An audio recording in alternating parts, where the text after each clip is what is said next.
problem of a rapidly warming planet came into sharp focus as the conference got down to work.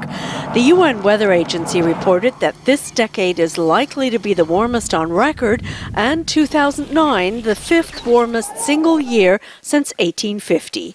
Michel Jarraud, head of the World Meteorological Organization, said most areas of the world had above normal temperatures in 2009.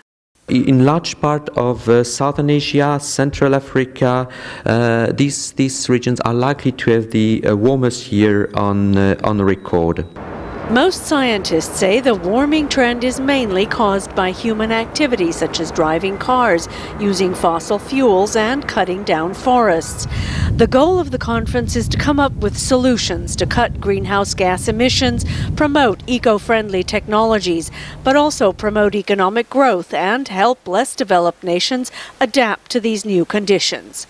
The UN's top climate official, Ivo de Boer, reminded delegates they have their work cut out. Negotiators need to come up with, during the coming week, with solid proposals that can constitute the foundation stones of an agreed outcome. Scientists say a 25 to 40% cut in carbon dioxide emissions is needed to control global warming. The European Union, China, and India have made pledges. The United States is waiting for congressional approval for an initial 17% cut proposed by President Obama.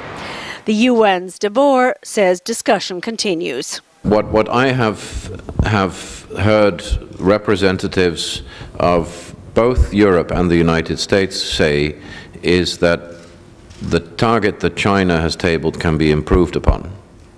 And what I have heard representatives of Europe and China say is that the target that the United States has tabled can be improved upon. De Boer said African countries and other least developed nations say no one's targets are good enough at the moment. In Washington Monday, the U.S. Environmental Protection Agency declared carbon dioxide and other greenhouse gases a threat to public health. That opens the way for the agency to regulate emissions if Congress does not. In Copenhagen, that's welcome news. But Damon Moglen, Global Warming Campaign Director for the environmental group Greenpeace, says tougher action must follow. This is an important first step, but it's only a first step. We need to see EPA regulation of greenhouse gases immediately, and we need to see aggressive regulation of greenhouse gases.